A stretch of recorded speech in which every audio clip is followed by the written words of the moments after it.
আল্লাহ রাব্বুল আলামিন ইরাদা করলেন পৃথিবীতে আমাদেরকে সৃষ্টি করবেন, মানে মানুষকে সৃষ্টি করবেন। আল্লাহ পাক তার সমস্ত ফেরেশতাদেরকে একত্রিত করলেন। ঘটনাটা কিন্তু খুব ইন্টারেস্টিং। আমি জানি এখানে ওলামায়ে কেরামও আছেন, তবে আমি সবার জন্য প্রযোজ্য হয় এমন কথা বলারই চেষ্টা করছি, কারণ অনেকে হয়তো এগুলো নাও জানতে পারে। তো আল্লাহ পাকের ভাষায় আমি যদি বলি, আল্লাহ রাব্বুল আলামিন বলছেন, বা'দা আউযু বিল্লাহি মিনাশ শাইতানির রাজীম, ওয়া ইয ক্বালা রাব্বুকা লিল মালায়েকা ইন্নী জাইলুন ফিল আরদি খলিফা। হে নবী মুহাম্মদ সাল্লাল্লাহু আলাইহি ওয়াসাল্লাম, তুমি স্মরণ করো সেই সময়ের কথা যখন আল্লাহ তোমার রব সমস্ত ফেরেশতাদেরকে ডেকে বলেছিলেন যে ইন্নী জাইলুন ফিল আরদি খলিফা, আমি জমিনে মানে পৃথিবীতে আমার খলিফা পাঠাতে চাই। কি পাঠাতে চাই? আরো জোরে বলেন। আল্লাহ পাক বলেননি পৃথিবীতে মানুষ পাঠাতে চাই, পৃথিবীতে নতুন কোনো মাখলুক পাঠাতে চাই। আমাদেরকে আল্লাহ পাক সম্মানের শব্দে সম্মানিত করেছেন, বিশেষায়িত করেছেন। আমাদেরকে বলেছেন আমরা আল্লাহর খলিফা, আমরা আল্লাহর খলিফা। এখন আমরা আল্লাহর খলিফা, কিন্তু পৃথিবীতে মানুষ খিলাফা শব্দ সহ্য করতে পারে না। হ্যাঁ, কি অদ্ভুত না? এটা কোরআনের কি শেষের দিকে আছে না প্রথম দিকে আছে? সূরা বাকারার একদম শুরুর দিকে 3, 4, 5টা পৃষ্ঠা উল্টালে দেখবেন এই একটা আছে। তো কোরআন তাহলে শুরু থেকে কখনো খুলেও দেখেনি সে ব্যক্তি, প্রমাণ হলো এটা সে খুলেও দেখে নাই, অথবা দেখলেও সে এড়িয়ে গেছে। আল্লাহ পাক আমাদেরকে বললেন যে পৃথিবীতে আমি আমার খলিফা পাঠাতে চাই। তাহলে আদম আলাইহিস সালামকে আল্লাহ পাক মুহাব্বতের শব্দে, সম্মানের শব্দে বিশেষায়িত করলেন কি বলে? সুবহানাল্লাহ, সুবহানাল্লাহ। আর খলিফা কাকে বলে এটা আমি আপনাদেরকে বোঝাচ্ছি একটা দোয়া থেকে, একটা দোয়া থেকে। এই যে গাড়িতে করে আমরা বাসা থেকে আসলাম বা যখন কোনো সফরে যাই, আমরা একটা দোয়া পড়ি, সুবহানাল্লাযী সাখখারা লানা হাযা ওয়া মা কুন্না লাহু মুকরিনিন ওয়া ইন্না ইলা রাব্বিনা লামুনকালিবুন। এতটুকু তো পড়ি নাকি? বা এগুলো পড়তে হবে? বইমেলায় এসেছি শুধু লেকচার শোনার জন্য না, ছবি তোলার জন্য না। আজকে জীবনটা পরিবর্তন করার নিয়াত করে যাইতে হবে। ঠিক আছে ভাই? বই প্রকাশ করা, ছাপানো, বিক্রি করা, লেখা, এর চেয়ে বড় কথা আমার জীবনটা ইলমের আলোয় আলোকিত করা। আমি বই লিখলাম ধরেন একটা, আমার মধ্যে সেই আমল নাই, লাভ নাই। লাভ আছে? আমি বই ছাপাইছি 100, 200, 500, 1000, আমি নিজেই আমল করি না, হবে? আগে আমল, আমল জরুরি। ইলমের সাথে আমলটা খুব বেশি জরুরি। আলেম তাকেই বলা হয় যে ইলম অনুযায়ী আমল করে। তাহলে আল্লাহ পাক বলেন লিমা তাকুলুনা মা লা তাফআলুন, তোমরা এমন কাজ, এমন কথা কেন বলো যে আমল নিজেরাই করো না? কাবুরা মাকতান ইনদাল্লাহ আন তাকুলু মা লা তাফআলুন, আল্লাহর কাছে সবচেয়ে গর্হিত একটা অপরাধ, তোমরা একটা কথা বলবা কিন্তু আমল করবা না। তো দোয়াটা মুখস্থ করবেন। এই দোয়ার নিচে একটা অংশ আছে, আল্লাহুম্মা আনতা সাহিবু বিস সাফারি। আমার কথাটা শুনেন, খলিফার অর্থটা বুঝেন। অনেকে তো অনেকভাবে ব্যাখ্যা করে আর কি। আল্লাহুম্মা আনতা সাহিবু ফিস সাফারি, আল্লাহ তুমি এই সফরে আমার সাথী। সফরে বের হওয়ার সময় দোয়া পড়ছি আমরা, আল্লাহুম্মা আনতা সাহিবু ফিস সাফারি, আল্লাহ তুমি এই সফরে আমার সাথী। ওয়াল খলিফাতু ফিল আহলি ওয়া মালি, আল্লাহ আমি তো বাসায় নাই, আমার বাসার আহাল মালের খলিফা হচ্ছে তুমি আল্লাহ। তাহলে খলিফা শব্দ দিয়ে কি বুঝলেন?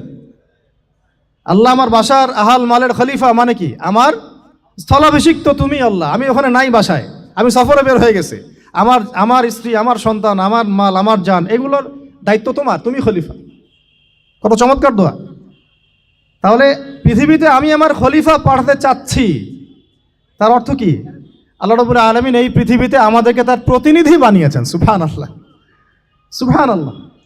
তাহলে আমরা নিজেদের আত্মপরিচয় ভুলে গেলাম যে আমরা আল্লাহর প্রতিনিধি পৃথিবীতে, তাই না? আমরা এখন আব্রাহাম লিঙ্কনের পূজা করতেছি। আব্রাহাম লিঙ্কনের পূজা তো বুঝেন না আপনারা, এটা হচ্ছে ওই যে সোকল ডেমোক্রেসির পূজা আর কি। আল্লাহ পাক বলছেন ওয়াল্লামা আদামাল আসমাআ কুল্লাহা, আল্লাহ বলছেন আমি আদমকে এই মহাবিশ্বের যত নাম আছে, নাম, নাউন্স, ইসম, সব শিক্ষা দিয়েছি। সুবহানাল্লাহ। এই মহাবিশ্বের যত নাউন্স, নাম, এখানে ইসম শব্দের অর্থ কিন্তু জ্ঞান। ইসম মানে কি? এখানে জ্ঞান। মহাবিশ্বের যে জ্ঞানগুলো আছে, এই জ্ঞানগুলো আল্লাহ পাক আমাদের আদি পিতাকে শিক্ষা দিয়েছেন। আমাদের আদি পিতাকে আল্লাহ নিজে শিক্ষা দিয়েছেন। সুবহানাল্লাহ। সৃষ্টিগতভাবে আমরা জ্ঞানী ছিলাম না, আল্লাহ পাক আমাদেরকে জ্ঞান শিক্ষা দিয়েছেন। আমরা ফিলোসফির বইগুলো খুললে দেখবেন ওখানে বুদ্ধিবাদ নামে একটা মতবাদ আছে। মানে তারা বলে যে মানুষ সৃষ্টিগতভাবেই একজন বুদ্ধিদীপ্ত প্রাণী। এটা ভুল কনসেপ্ট। সৃষ্টিগতভাবে আমাদের মধ্যে জ্ঞান ছিল না, আল্লাহ পাক আমাদেরকে জ্ঞান শিক্ষা দিয়েছেন। কথা বুঝতে পারছেন? আরেকটা মতবাদ তাদের আছে অভিজ্ঞতাবাদ, মানে মানুষ অভিজ্ঞতা থেকেই শিখে। আরেকটা আছে সমন্বয় মতবাদ, আপনারা তো এগুলো অনেকে পড়েছেন হয়তো। এর বাইরে যে একটা মতবাদ আছে যে আল্লাহর পক্ষ থেকে ওহী ভিত্তিক মানুষ জ্ঞান শিখে, এই মতবাদ কোনো দার্শনিকের বইয়ে স্থান পেল না। কি আফসোস, কি আফসোস! অথচ মুসলিম ঘরের দার্শনিক তারা। আমরাও পড়েছি ভাই 4 বছর এই কারণে গেলে। কি আফসোস! আল্লাহ পাকের ওহীর পক্ষ থেকে যে জ্ঞান আসতে পারে এইটা কনসেপ্টটাই নাই। অথচ এখানে কোরআনে আল্লাহ পাক বলছেন ওয়াআল্লামা আদামাল আসমাআ কুল্লাহা, আমি আল্লাহ আদমকে সমস্ত নাম শিক্ষা দিয়েছি। সুবহানাল্লাহ।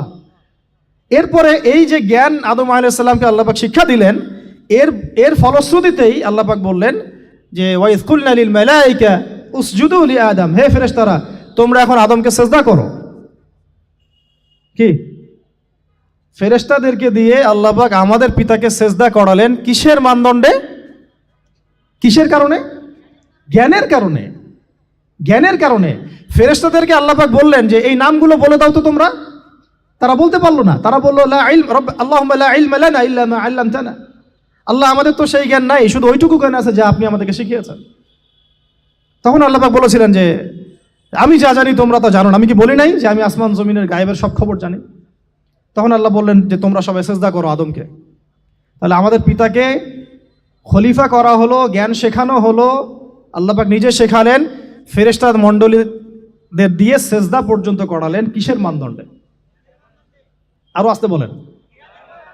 জ্ঞানের মানদণ্ডে। এখন যদি আমরা একটু প্রশ্ন ছুড়ে দেই নিজ নিজ বিবেকে, আমরা কি সেই ওহীর 10টা সূরাও শিখেছি? 10টা পারা কি পড়া হয়েছে কখনো? 10টা সূরারও কি অর্থ জানি? অনেকে তো 10টা আয়াতের অর্থ জানি না। আমরা কি সেই ওহীর 10টা হাদিস শিখেছি? তাহলে আমরা কোথায় সম্মান খুঁজতেছি? পশ্চিমাদের কাছে? বলেন।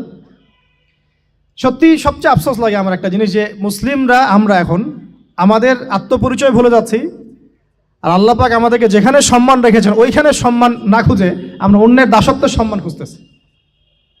আল্লাহ আমাদেরকে বোঝার তৌফিক দান করেন। এটা অজ্ঞতার কারণে হচ্ছে। আমাদের কাজ তাদেরকে সচেতন করা বা তাদেরকে মেসেজ পৌঁছে দেয়া। আমরা উগ্র পন্থা অবলম্বন করব না, আমরা হিকমার সাথে প্রজ্ঞার সাথে মানুষকে বোঝানোর চেষ্টা করব। এগুলো বোঝানোর অংশ। এখন আচ্ছা আরেকটা কথা আপনাদেরকে বলি, একটা কথা আমি মাঝখানে মিস হয়ে গেছে।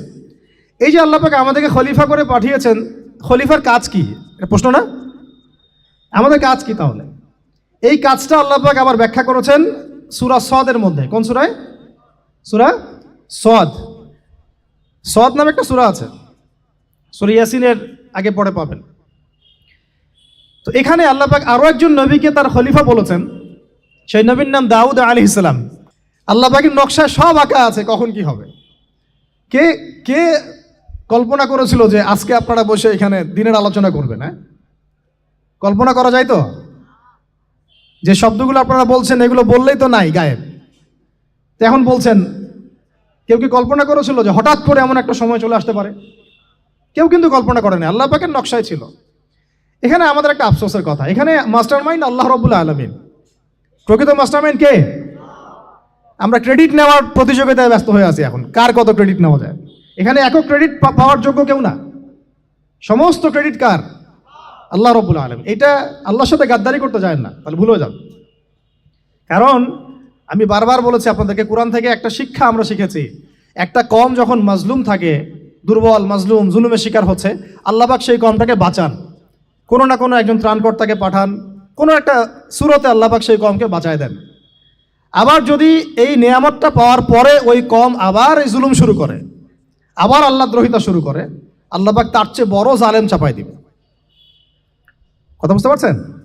আল্লাহর সাথে গাদ্দারি করতে চাই না, আল্লাহ পাক আমাদেরকে বোঝার তৌফিক দান করেন। এখন খলিফার কাজটা কোথায় পাবেন? কোন সূরায় ভাই বলেন? সূরা সদে আল্লাহ পাক দাউদ আলাইহিস সালামকে খলিফা সম্বোধন করে বলছেন, ইয়া দাউদ। কি চমৎকার আহ্বান! ইয়া দাউদ, হে দাউদ, ইন্না জাআলনাকা খলিফাতান ফিল আরদ। দেখো আমি আল্লাহ তোমাকে পৃথিবীতে খলিফা করেছি। কি করেছি? খলিফা করেছি। তোমার কাজ কি শোনো।